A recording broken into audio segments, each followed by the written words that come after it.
Hello and welcome to Concert Pipeline. I'm Steve Jones. Today on the program we have a different sort of band than we have sometimes, and this is a tribute band, Australian Pink Floyd, and they're a lot of fun too. I mean, they put on a really good show, and it's as close to the real thing as you're going to get, really. So I had a chance to talk to Chris Barnes. We're going to bring him in just a bit. He's been the lead singer of the band since 2015. So we'll get into all things Pink Floyd here shortly. Before we do, let me catch everybody up on what's been going on in my life over the past week since the last episode. In case you didn't get a chance to watch it, the last episode was Something Corporate. I had a chance to interview Andrew McMahon and Josh Partington of Something Corporate up in Seattle, where Chris Barnes is from Australian Pink Floyd right now, around those parts. And so that was a really fun one. I really recommend going and checking that one out if you have a chance. I'm really proud of that interview and the content we pulled together. Big edit on that show whenever we take the show out in the field, now that we do it on YouTube. Like the show on YouTube. I don't say that ever, really. Like it, follow it, punch those subscribe buttons, do it on Spotify and Apple Music as well. Just put good vibes out there for Concert Pipeline. Really helps. And so came back from Seattle. It was a really fun trip that I had. I got to visit a buddy up there, and then been pretty busy with kids and everything since. I was also on the Something in the Wilderness podcast this week, talking about that show and covering one of Andrew McMahon's songs. So you could check that out as well. All right, and so I took the kids bowling with my brother and his family. I don't get to see them very often. We both lead very busy lives and just don't slow down enough, I think, to get our families together. But we did, and we suggested meeting up halfway to go bowling. So we did that. By the way, bowling is expensive. Don't think it's not, because I played 2 games and a game each for my kids, and the shoes, and then a pitcher of beer. That was over $100 for all of that. It was a little crazy, but it's okay. My son had a little bit of a meltdown at bowling, and because he didn't get a Pepsi, and he had a little bit of a tantrum, and it put a little damper on the day until we got the kids out to the park. I haven't bowled in a number of years, and my goal is just to hit 100. And I didn't hit 100 either of the games. The first one was like 84, and the second one was 97. I won the second game, so I guess that counts for something. But I didn't hit my 100 that I was shooting for. Too much pressure. But it's fun to do, just the same. And then got my son together with his friend, and with my buddy also. We took the boys to the pool, a public pool, and let them jump off the diving board. That was fun to watch them do that and have a good time together. They don't get to see each other very often either, so that was cool. And then saw Deadpool versus Wolverine, and there's absolutely no reason that movie is not. I was using too many negatives there. That movie absolutely should be movie of the year. It was solid. I'm not a big Marvel movie, but I love how Deadpool breaks the fourth wall and shatters it. Really, just pays no mind to that fourth wall. The audience is part of the movie, really, and he is very aware that he is in a movie, and it's really enjoyable. If you haven't seen Deadpool versus Wolverine, what are you waiting for? Check it out. So did that as well. And just been doing nothing since then. So I think we should get into the show here and bring Chris Barnes in from Australian Pink Floyd. Let's bring Chris on in. Yeah, Chris, how are you doing today? Yeah, I'm very well, thanks. Very well. Yeah, I'm in the venue in where are we today? I can't remember. You're in Washington. I know that, right? That's right. Yeah. Wherever we are. You're like, oh, we're on the road. I don't know. Someone else keeps track of all that stuff. Let's look around. Honestly, it literally is like Groundhog Day. You just wake up. It's the same people doing the same things. cracking the same jokes, wearing the same clothes, just in a Right. different town.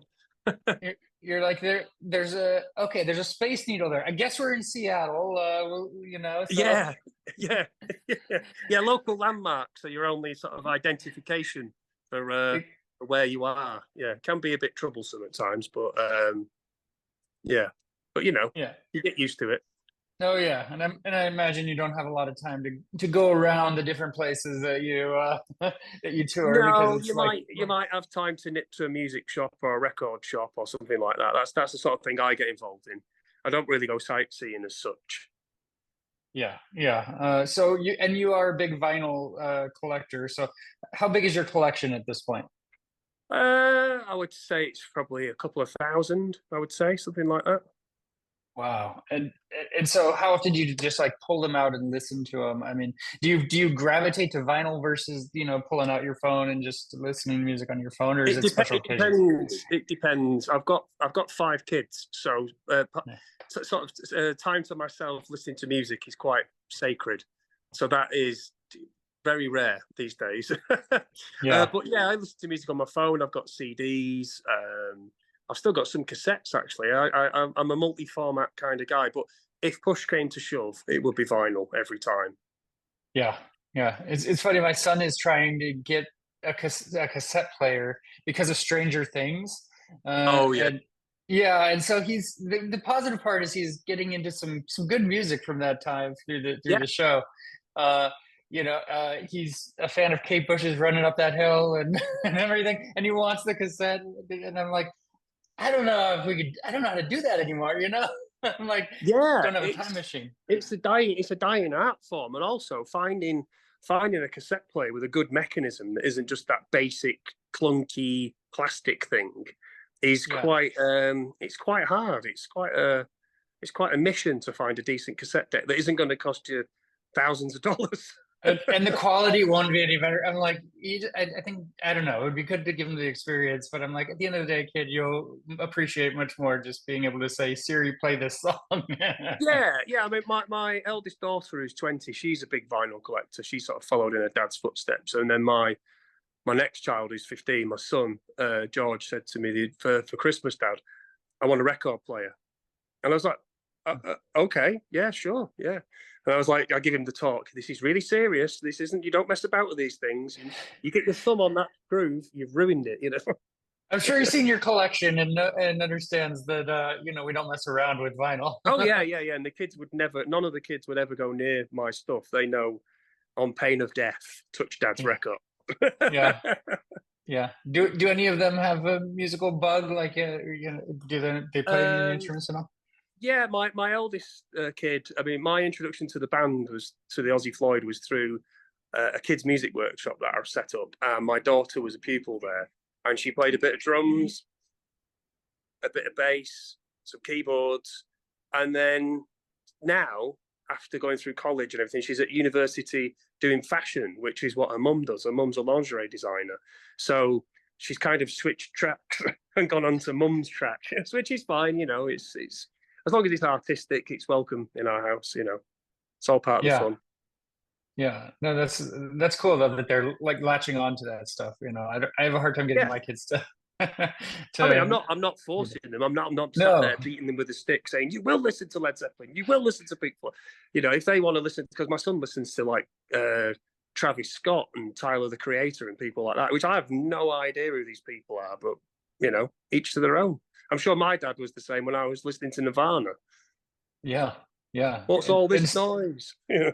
well, what were your parents playing when you were young? Like, and I know you heard Floyd at a very young age because of your brother and everything. But what was Yeah, like on the house? in our house, it was a mixture of, funny enough, Kate Bush. We had a Kate Bush tape that was always in the car, along with a Best of the Eagles, Best of ELO, and then some mixtapes my dad would make of bands that he liked. So that was bands like The Kinks, The Shadows, the Beatles, obviously, kind of British pop music, sort of early 60s British pop music, and that mixed with some.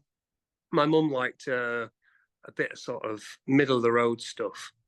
But yeah, growing up, it was very much a 60s and 70s household. Floyd wasn't a thing though. That was weird music that I brought into the house, kind of thing, as I really got into Floyd and started collecting bootlegs. And my dad would be shouting, "Oh, what's going on up there?" Because Echoes is on or something, and it's all weird noises. Yeah, yeah. He's like, there's something not good going on, and I don't want to tell Yeah. you. But When's the singing gonna start? yeah, yeah. And your dad actually, I mean, talk about following footsteps. I mean, your dad actually was in an Elvis tribute band, right? Yeah, he was. Yeah, he was a bass player in that. That was kind of our summer holidays was spent following that band around the UK, playing theatres, and I guess I got the bug that way from him, really. But when I started to play guitar properly when I was about kind of 11, 12, something like that, and then I got in a band with some school friends, and my dad just went, "If you want to do this properly," he'd left this Elvis band then, and he had a 60s like generic cover band. And he just said, "If you want to do this properly, you want to learn how to do this, come out and do it with us." And so, yeah, I've been gigging since I was 14, which is 32 years now. Yeah. What were those early gigs like? Like, I mean, was it natural? Did you feel comfortable in that setting? And I remember the first few gigs, I had the chords written on some paper. And I didn't have the stage outfits that they had. I had to just wear a black jumper and my school pants from my school uniform. And I remember that about 3 gigs in, I had to do. I thought, well, I'll take a cassette recorder and tape the gig and see how it sounds. And that was the night that I forgot the music, so I had to just do it from memory. But at that point, I knew it. I didn't need it, and that was like because I said to my dad, "Oh, I'm not going to record it. I've not got the," and he went, "No, don't be daft, record it." And he was right. And then I never took the music ever again. That was it. I knew it.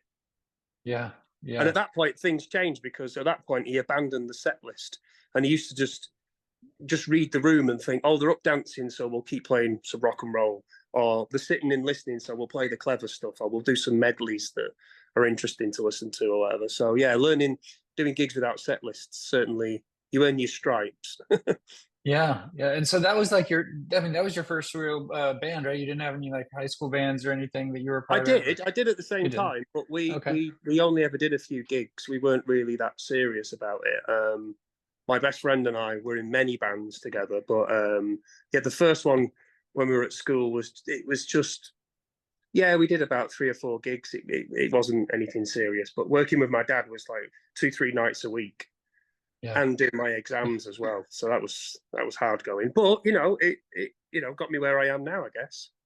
Yeah, for sure. And you mentioned Nirvana. You're a big Nirvana fan. When did that start for you? That would have been, I saw, oh, what was it? I saw a documentary on something on UK TV, and some music appeared, which I then found out through a friend who watched it was Nirvana, and then I got a copy of a copy of a copy of Nevermind on cassette, and was just immediately playing along with it, thinking, "This is great. I love these chord changes. This is really good." And that would have been early 1992, and Yeah. then, yeah, I think late 91, early 92, something like that. So yeah, they were a working band at that point. I had tickets to go and see them in 94, but obviously things turned out the way they did, and I never got to see them. But yeah, they're just a band that hit me at the right time, really, and they'll always be number one. Yeah. So the show you were going to go to was right before like Kurt Cobain took his life. Like that was, Yeah, you know, yeah. I think wow. the ticket was for, I think, March, and then he went into that coma in Rome, and then they rescheduled Mm, it for April, and by that point he died. So yeah, it was yeah. just very sad. Yeah, yeah, for sure. You're actually not far now from like where all that took place, and Yeah, I don't know what it's called now. There's a museum up there. I went to it been there. like a Yeah, handful. Roadblock. Yeah, Yeah, it used to be called the EJM Museum, and there's some cool artifacts loads of, from. yeah. I went there. I went there one. We played in Woodinville yesterday, and one year when we got to Woodinville, I got up really early, got in an Uber, went there, spent all day at the exhibition on my Yeah, own, just a little pilgrimage. Oh, you can get lost in stuff there. I mean, it's so cool. You know, I mean, just all of the different like pieces of history and uh, you know, like just I mean, there's just so much there. It's There incredible. is, I mean, and not just Nirvana. There's loads of no, things that, and they have them yeah, different exhibits that stay there for a year or something, and then go somewhere else. So it's yeah, I'll probably go again next year or something. yeah, yeah, for sure, for sure. Are there places that you like to get to on tour that you're like, okay, I have fond memories of here that you know, when you get out? What you mean that? Well, one of the things about me is I look at the gig listing and I'll look at the venues, and if I see, say for instance, the Palais de Sport in Paris, it's Hmm. a venue that I knew because the Genesis live album Seconds Out was recorded there, and Floyd had done the ballet there back in the early 70s, and all these iconic bands have played there. And I look at the listings and just geek out over the fact that you stood on the same stage as Jimi Hendrix or something, and other people in the band couldn't care less about stuff like that, and that's fine. I'm just a nerd. I can't help it. Yeah, yeah. And that's what I was going for. Like in that museum, there's like handwritten notes by Hendrix and stuff. I mean, Yeah, it's really cool. It's really cool. Um, yeah. So let's talk Australian Pink Floyd a little bit. I mean, yeah, the we band's probably been should. Yes. like I guess a little. We'll get to it, you know, whenever, right? So, um, but the band's been around since like '88, and Steve Mack and Jason Salford are still in the band, and they're the two staples that have been in the band the whole time, right? Yeah, they've taken a step back from touring now, but Mm. they still own the business. We still rehearse at Steve's. We're in regular contact with the guys, but they've kind of handpicked people to replace themselves, and yeah, they're very much, if you like, the head coach, and we're the guys on the team, if you like. And it's kind of strange because them not being here, but they're also so involved. It's kind of strange because some people think, oh well, it's there's no Australians anymore. Well, there is. They're making the conversations around set lists for 2026 have already happened. We're already planning that far ahead. Yeah. And ideas for should we tackle that? Who's going to sing it? Is it going to be Ricky or is it going to be me?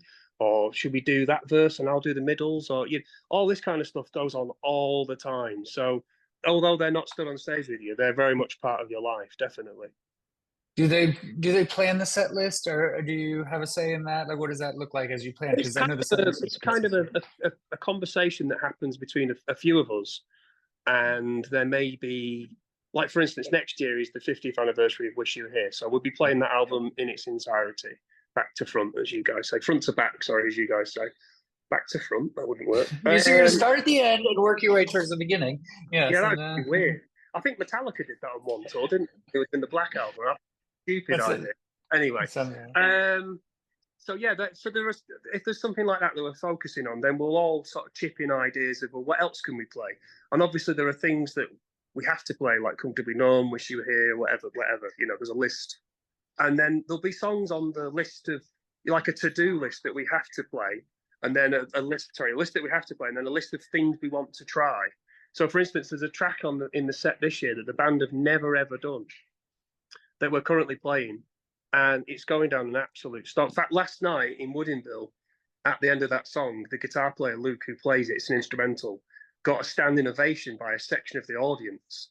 It was amazing because it is a wonderful piece of music, and he plays it beautifully. And yeah, it was a really nice moment. That yeah, that's really cool. And so you'll do this set for a year, and then you'll kind of have a different tour each year that you yeah, prepare for outside of the time, right?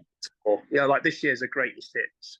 So it literally is. There's something for everybody. If you like the Sid Barrett stuff or the stuff before Dark Side, when they were still experimenting, and then you got stuff from the Big Four albums: Dark Side, Wish, Animals, Wall, and then we got some stuff from after that. We've got the Gilmore era represented. So there is something for everybody, depending on what your era of Floyd is that you like.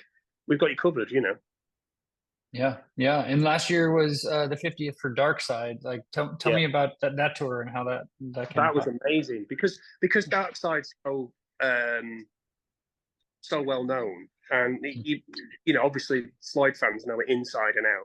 So you're on that journey for 45 minutes together, and it's just a wonderful experience because the minute that the gig started and we go into Breathe, everyone goes, right, I know where I am now. I'm on this, I'm in the zone with the band and we're in the zone with the audience. And you get to the end and you're doing eclipse and, there's the three guys singing, the girls are singing as well. There's just everything going off, lights and lasers. And it's this like this big climax to that journey. And yeah, it was wonderful. I never get bored of playing stuff off Dark Side. It's such a great album, and it's sold so many copies for that reason, because it's so damn good.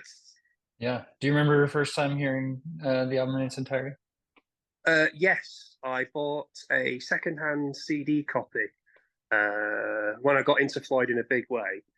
I saw the Pompeii concert, bought Medal, and then with a friend who was also on this journey as well. This is pre-internet, and you didn't know all the names of the albums, unless you went to a record shop.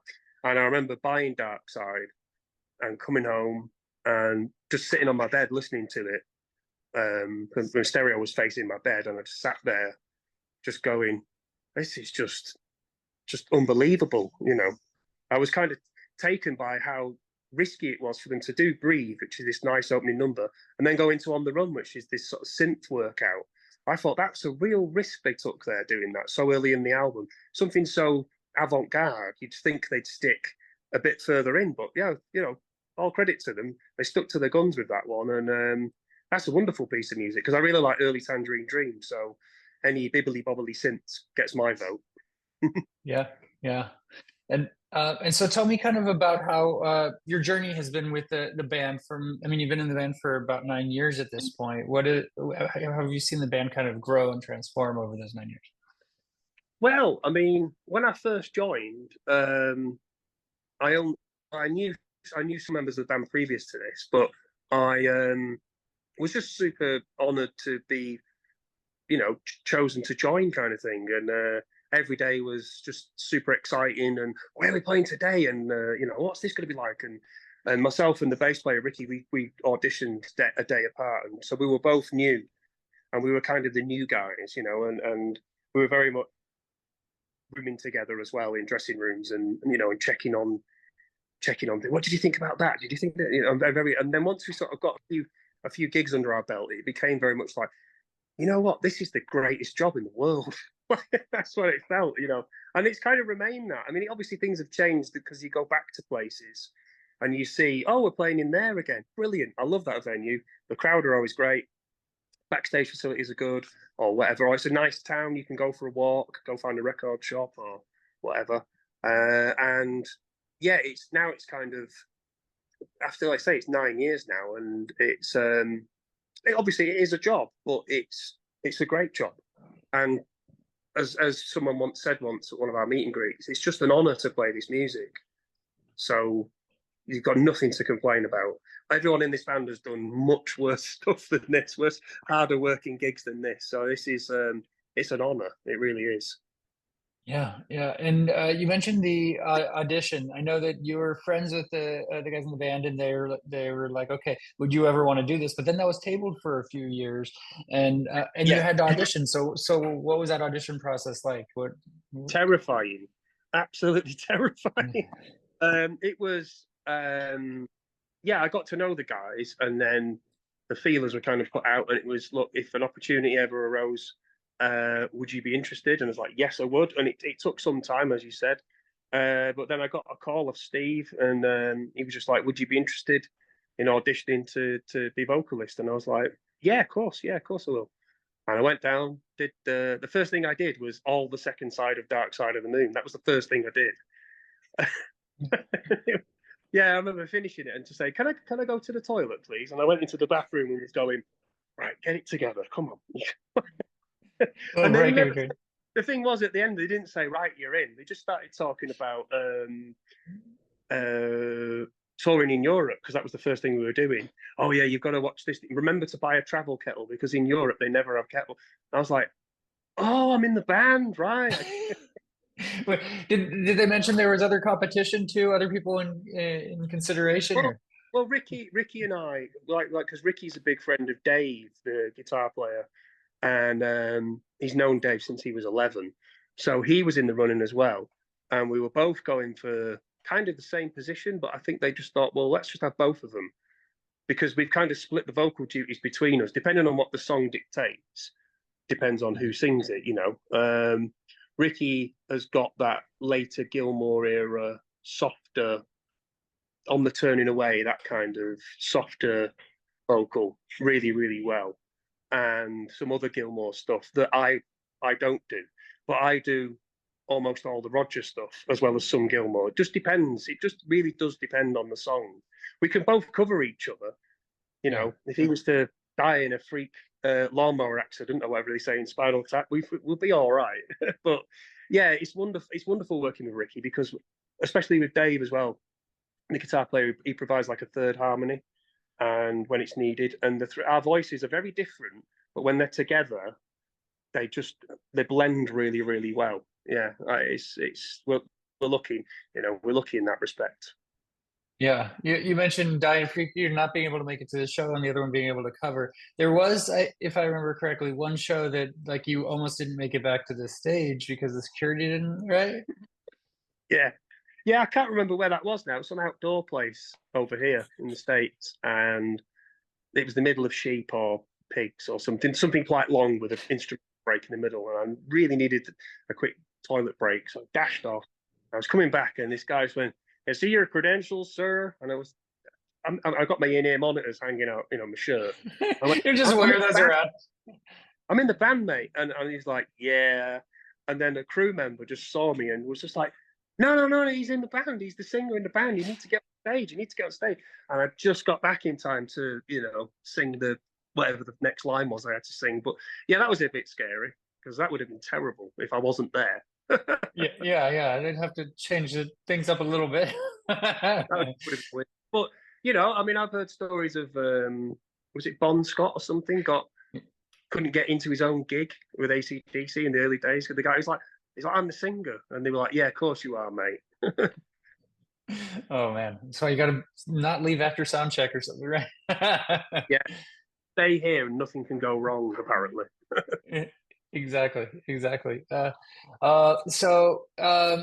thing that's specific to Pink Floyd, which I mean, this band in particular, back in 2011, I guess before you even joined, they introduced the 3D stereoscopic projection and quadraphonic sound, and was like the first to introduce that on tour.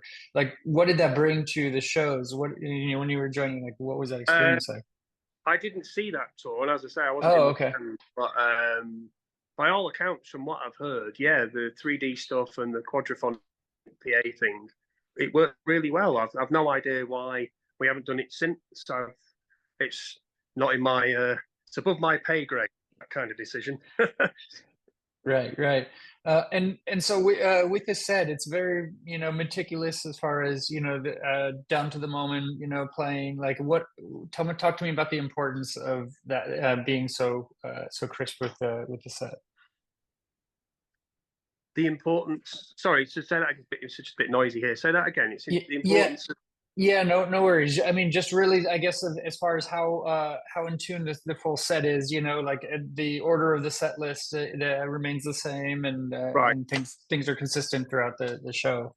Well, I think because the show's kind of a multimedia thing, you can't just turn around and say, "Oh, let's play Pigs now," because there's a light show, there's screen films, there's a lot of departments that need to be notified if something was to change. So that's why we have production rehearsals at the start of each year. We usually hire a venue or a purpose-built rehearsal complex and get everything in there, the full PA, the full lights, the screens, you know, the lasers, inflatables, and just work at, we think this set list works, and then we could be running through that and go, actually, if we switch those two songs round, then the atmosphere is better in the second half or whatever, you know. And sometimes it can take a couple of gigs just to settle down at those things. You'd like the vibe might be a bit too low for too long in one part of the set. So if you switch those two, then you've got a rocker in the middle of those two quiet songs or whatever. You know, these things do happen occasionally. But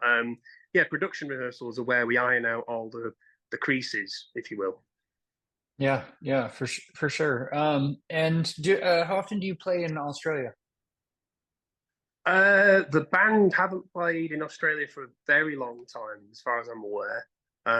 the logistics of getting everything over there and trying to fit that in with our schedule, which is already quite busy at like nearly 140 shows a year, with a big chunk in Europe, two runs in America and Canada, and then the UK, trying to fit in getting all the equipment over to Australia for maybe 5 or 6 gigs is quite troublesome.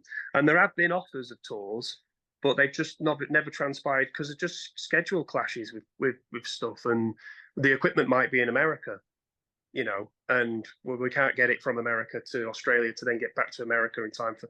So it's just that kind of logistics. So I'm sure it'll get done at some point. I'd like to go. I'd like to see what it's like over there. Yeah, for sure, for sure. And I mean, you mentioned playing so many shows. I mean, you're always on the road. I mean, I think I heard in an interview you had to FaceTime your fifth child's birth, like this sort of Yes. thing. Because where were you when that happened? How far away were you from? I was in Nashville. We had a couple of days off, and my wife was due to go to hospital the following morning, and then she went. We said goodnight, so it was like early evening for me.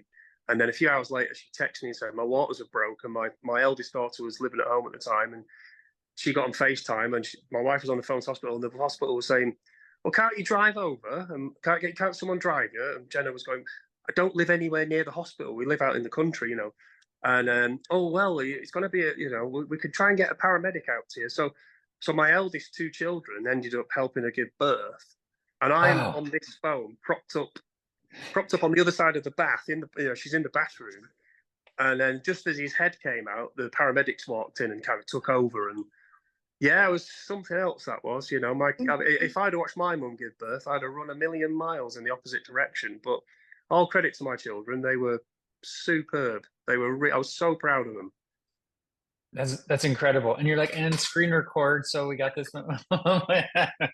Say that again, sorry. I was just saying, I was like, and you have to screen record it too, so you have that memory, right? So yeah, I mean, there is bits. We had like, I think I was on my wife's phone, and my eldest daughter was filming bits on her phone, and my son was filming bits.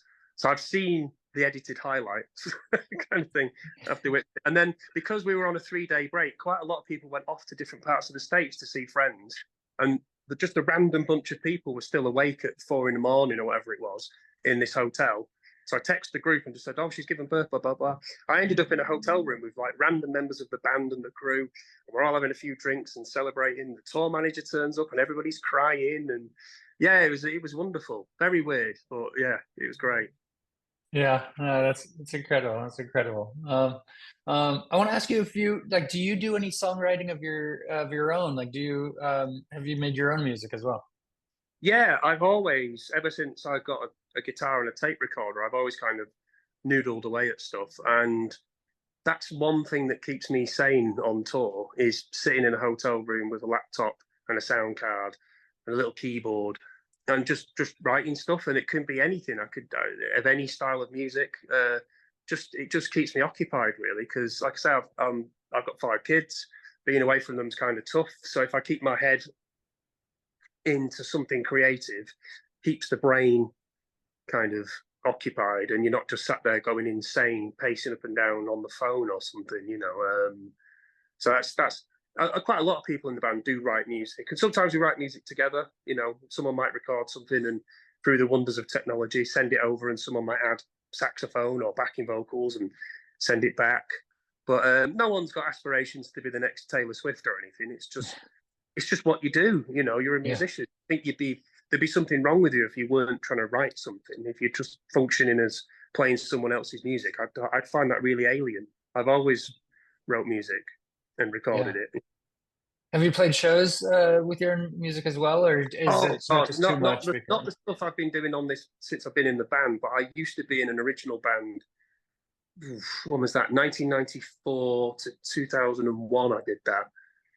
Trying to get signed and getting label interest, and it just didn't happen. But it was a fun journey.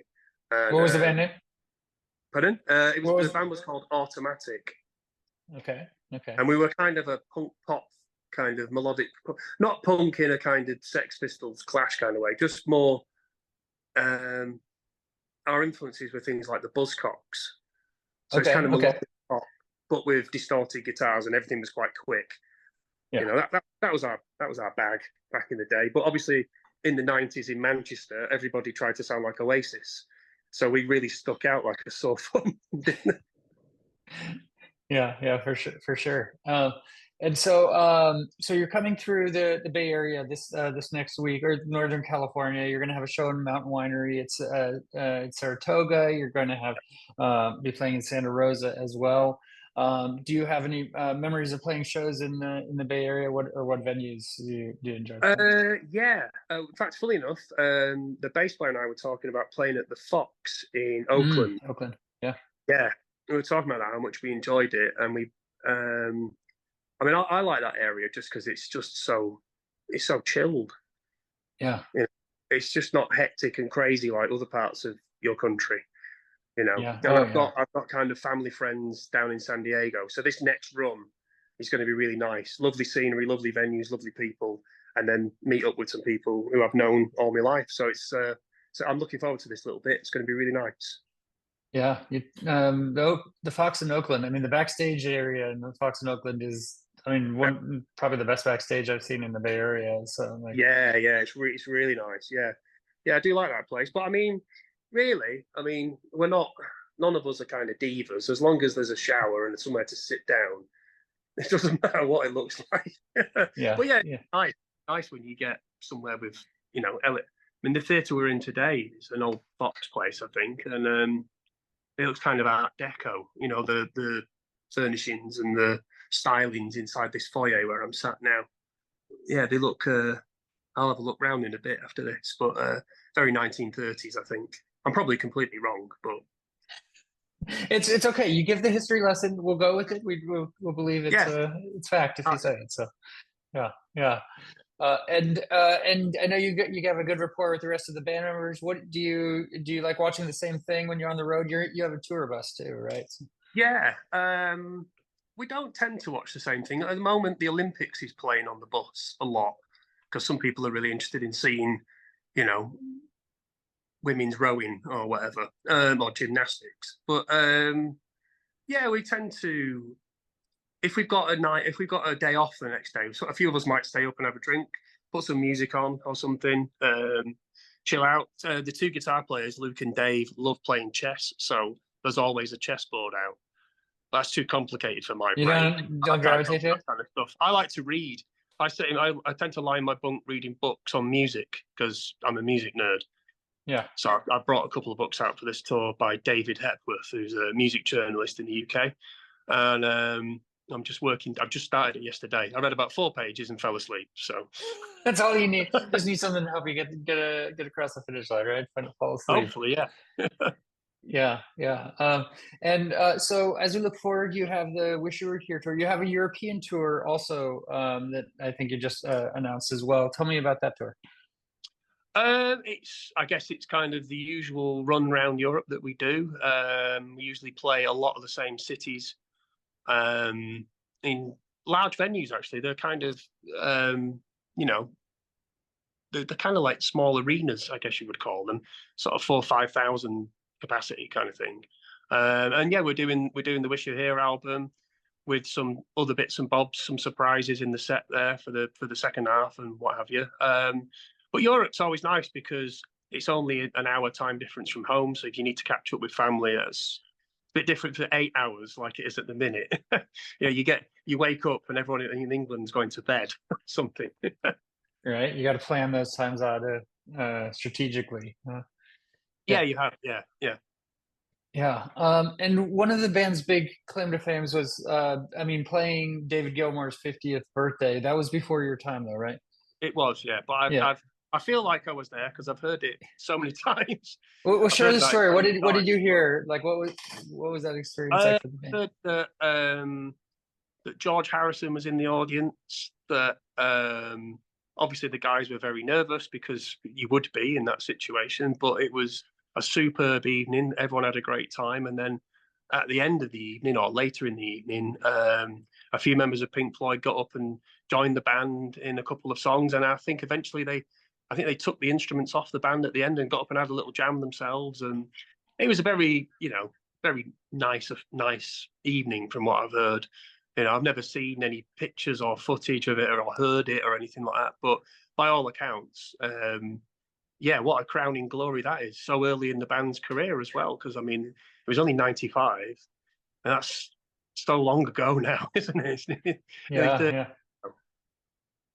yeah, for sure, for sure. So, tell me, Chris, like as you look back on your time so far with the band, what were some of the big highlights for you as we kind of wind up? Um, I mean, certainly playing some historic venues, things like that. I get it. I really enjoy. You know, you'll play somewhere. I mean, the first time I played my hometown and my kids came to see me play in Manchester at the Apollo, which was a venue that I first saw. My first ever concert, I went to see the Shadows when I was 4 in 1981 to watch the Shadows in that Wow. venue. And I've been to that venue. I've seen Iron Maiden in there. I've seen Green Day in there. I've seen the Foo Fighters in there, and to stand on that stage was pretty cool. That was pretty special. So playing venues that are historically interesting, I find that pretty cool. But there was a day we played in Germany in Stuttgart, I think it was, and the bass player and I woke up early as we always do, and he texted me and he said, because we knew that this venue is like 2 arenas next door to each other and they're kind of interlinked in some sort of concourse, and he just texted me and said, "You'll never guess who's next door." So I said, "Who?" And he said, "Metallica." I was like, "Oh wow!" And we're both big Metallica fans. So Yeah. he said, "Oh, let's see if we can sneak in and watch their gear being loaded in," which we did. And then later that day, our tour manager said, "You know, Metallica are next door." Yes. Well, they've got this touring museum that they're touring with all memorabilia and instruments and just loads and loads of stuff. I can get you some passes to get in. And me and Ricky were just beside ourselves. So about 4 of us went in and had a look round. All these instruments you could get behind. You could play like replica Hetfield guitars or whatever, and geeking out on this stuff. And then the stage times between the 2 concerts were staggered by about half an hour. So apparently, for the first half an hour-ish of our gig, James Hetfield was at the back of the hall watching, which Ricky and I thought was just the greatest thing ever. And then as soon as we'd finished, completely in stage clothes, we just ran through our audience, through the corridors, and we caught the last 20, 25 minutes of their set. This was back in like 2017, 2018, something like that. Yeah. That was brilliant. That was pretty weird to know that James Hetfield stood and watched you do your job. All right, he Yeah. might not be a Pink Floyd fan, but still, it's James Hetfield, for God's sake. Oh yeah. No, that's super cool. And you didn't have to know when it was happening because there's no pressure there or anything. But you found out Yeah, afterwards. we didn't know till half time. Yeah. A front of house guy was saying, or someone off the front of house team said, "You never guess who was stood at the back of the hall? That guy from that band next door." "Which guy?" "The singer guy." "Oh, James Hetfield." Right. Oh, one of the biggest rock bands of all time. Oh, nothing. So no big deal. Yeah. Oh, Yeah, it was cool. That was very cool. That's a pretty cool memory. Yeah. And you mentioned Foo Fighters. Are you a big Foo Fighters fan too? Yeah. I prefer their early stuff. I think their first 2 albums, particularly the second one, are superb. There's nothing wrong with what they've done since, and they put on an incredible show. Yeah. Yeah, I do like the Foo Fighters. I saw their 3rd British gig. They played in Manchester. They'd done Brixton Academy, the Reading Festival, and then they played at Manchester Academy.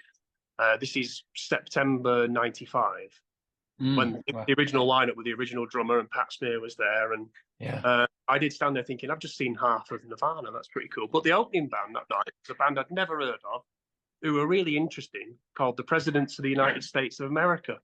Uh-huh. And they did a version of Video Killed the Radio Star that was just amazing, and they were doing Peaches and Lump and all that kind of stuff. But yeah, they were really engaging with the crowd. They were superb. And it only cost £6 to get in because it was part of they have this thing in the UK. I don't even know if they still do it, but they called In the City, where a lot of unsigned bands can get put in front of record company people, and then they usually put on a concert or 2 with big names, so that it draws people in. So yeah, I got to see the Foo Fighters' 3rd British gig, which was pretty. They were really good as well. They were really, really, really good. Oh yeah. No, I'm a Foo Fighters fan. Actually, I'll share this with you here. I met Dave Grohl Whoa, look at a couple that! of times.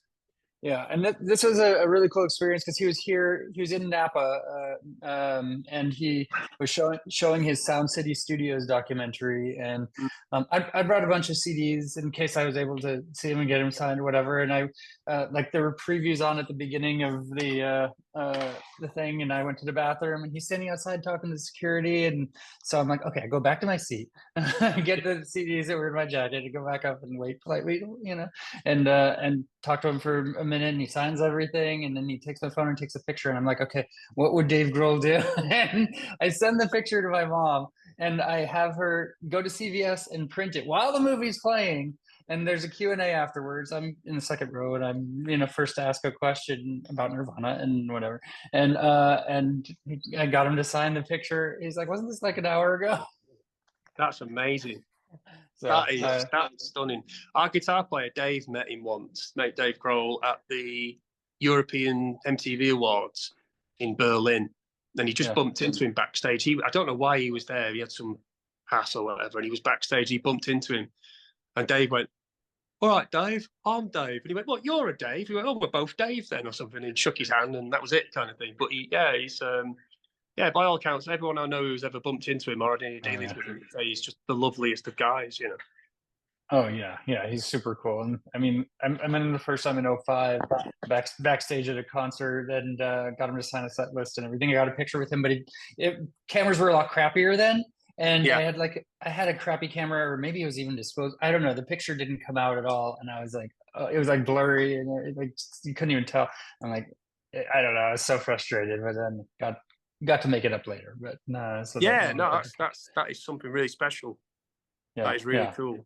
And I'm seeing them again in a week and a half when they're here. So excellent. Well, tell him I said hello. I mean, I don't know that I'll bump into him, but if I do, I'll let him know. You got to see those Australian Pink Floyd guys, Dave. They were just here. You missed them. So yeah. No, that's very cool. And was that like one of your favorite shows? Also, that Foo Fighters one. It really was. It was because it was just they were so new. They'd only put out the first. I think they just released "I'll Stick Around" as a single. I can't remember, but certainly "This Is a Call" and the first album were the only things that were out there. Yeah. And I think they opened up with Gas Chamber. I think they certainly opened with a cover and played most of the first album. And maybe Winnebago, one of the B-sides from This Is a Call. But yeah, it was really cool, And he wasn't the Dave Grohl that he is now, where he's like big rock frontman. He was this shy guy, keep hiding behind his hair, kind of thing. Yeah. So, which is all I knew him to be at that point. He was the drummer out of my favourite band, so I was there just loving the fact that he hadn't sort of turned his back on music. Oh yeah, and he was around that time, and he talks about it a lot. Where he's like, the drummer of the big rock band is going to go start his own band, sure, okay, and then Foo Fighters becomes one of the biggest rock bands in the world, also. Bigger than Nirvana in many ways, Yeah. Oh yeah. Well, I mean, his career's lasted a bit longer, I mean, through Foo Fighters. Longevity and all that, but yeah, probably not as influential. Nirvana turned up and changed music. Yeah, absolutely. I mean, there's no denying. I mean, what they did with grunge and everything. I mean, they left their mark for sure. So. Oh yeah, definitely. Yeah. Well, Chris, thanks for taking the time today. I appreciate it. No, it's been good. I've enjoyed it, Steve. It's nice to talk to a fellow music connoisseur such as yourself. Not just get asked what's your favourite Pink Floyd song. Well, what is your favourite Pink? No. We'll end with the most important question. I know you've never been asked this. My favourite album is Medal.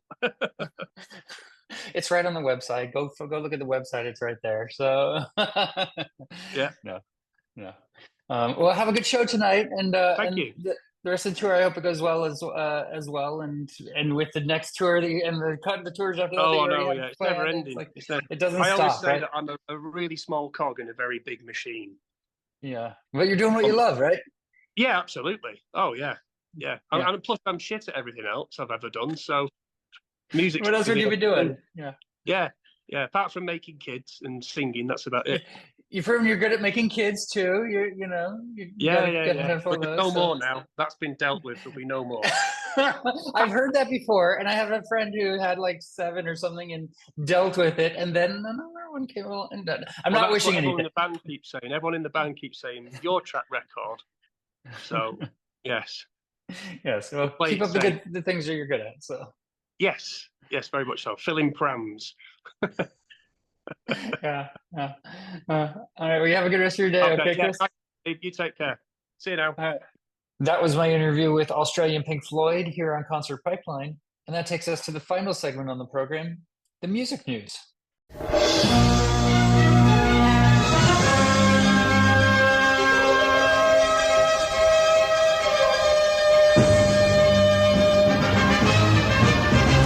got a couple stories to wind out the program. First is Smashing Pumpkins. They've released their new album, Agori Mori Mai, or me, or me, I don't know. And that's their 13th studio record. The name is very difficult to say. I will go out and say that.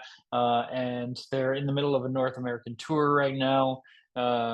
Let's see. In writing of this new album, I became intrigued with the well-worn axiom "You can't go home again," which I have found personally to be true in form, but thought, well, what if we tried anyway? Billy Corgan said, not so much in looking backwards with sentimentality, but rather as a means to move forward, to see if in the balance of success and failure, that our ways of making music circa the early 90s would still inspire something revolutionary. So they're currently on tour with Green Day for the Saviors Tour, which runs through late September. And I want to see Green Day on that tour. I want to see them, and I'd see some Smashing Pumpkins again too. I want to go to it. I haven't been able to justify the cost of the ticket. There's other things I want to buy with the hundreds and hundreds of dollars that it would take to get a decent seat. While we're talking about Green Day, let's do a Green Day story as well. Green Day's Billy Joe Armstrong held up an idiot Donald Trump mask at Savior's show. They performed at Nationals Park Stadium on the 29th, marking the first stop on their North American Saviors tour. Of course, support came from Rancid, the Linda Lindas, and Smashing Pumpkins. At one point in the concert, Armstrong held up a Trump mask. The word idiot was written across the forehead, and he showed the prop to the crowd. He's reported that the mask was thrown onto the stage by a fan in the front row, so it's not something that he prepared, but he will not turn down a chance to, outshine the Republicans in any capacity. I remember they were big on the Rock Against Bush albums that came out back when George W. Bush was president. Of course, their American Idiot has a lot of political tones to it. And he switched up a line in the track American Idiot. He's saying, I'm not a part of the MAGA agenda. Instead of the original line, I'm not a part of a redneck agenda, as he's done in previous shows. Of course, some Trump supporters have criticized Green Day over their mask stunt, suggesting it was in poor taste following the assassination attempt of the presidential candidate. But others noted that the crew has long been vocal critics of Trump, so they get to continue doing it, I guess. All right. Jack White announced officially the release of his album No Name. It's called No Name. It comes after he teased the solo record by giving away copies at select record shops. We covered that story, I think, last week on the podcast. And that some records with just the words "no name" on it were given away at some of his record shops, just in the person's bag, and they didn't know what it was or anything until it kind of came out that it was a Jack White album. And so this is going to be the 6th solo album from the former White Stripes frontman, set to arrive actually on August 2nd, which so it's out already right now. And the sleeve originally carried no information about its contents. Rolling Stone reported that White's publicist said that he was as surprised as everyone else about the release. The WDET radio station in Detroit helped tease the project by playing the record in full on the air. And White debuted a number of songs from the upcoming release at an intimate show in Nashville. So he's hyping this thing up slow and steady, but really building up the suspense about this album. If you're a Jack White fan, go check it out. Okay. We talked in the podcast a little bit about watching the Olympics. The Olympics are going on right now. Well, Snoop Dogg went swimming with Michael Phelps at the Paris 2024 Olympics. The world's finest athletes are vying for gold, but one of the more unlikely sporting enthusiasts in Paris this week is Snoop Dogg. I mean, he's kind of hosting a lot of the thing, right? And he's doing an NBC correspondence gig. And so in one of his latest segments, he's been taking swimming lessons from the 23 gold medalist Michael Phelps. You can see video, of course, of that online. He compares physiques with Michael Phelps and then tries to learn the correct pool technique from him. Although the 52-year-old may need a few more lessons, this article says from Enemy. I didn't make that up. So you can check that out as well. Marilyn Manson's back. His return highlights how little the music industry cares about protecting women. He has a new single, "As Sick as the Secrets Within," and it's been released. This is his, I guess, comeback following abuse allegations that arrived in 2021. He says, "I'm here to expose this dangerous," or "I'm here to," who is this? Let's see here. "I'm here to expose this dangerous man and call out the many industries that have enabled him before he ruins any more lives. I stand with the many victims who will no longer be silent." Those were the words of Evan Rachel Wood, who named Marilyn Manson as the man who had allegedly abused her during their relationship in the late 2000s. So he's returned to the stage and set out on a North American tour as main support for Five Finger Death Punch. And of course, the legal battles kind of continue on from there. That is Marilyn Manson. Okay, and that is the last story for the music news for today. So that's our show. I don't have another interview lined up as of yet for next week, so we might have a bye week, or maybe we'll get something in the meantime. But for all of us here at Concert Pipeline, I'm Steve Jones. We'll catch you next time.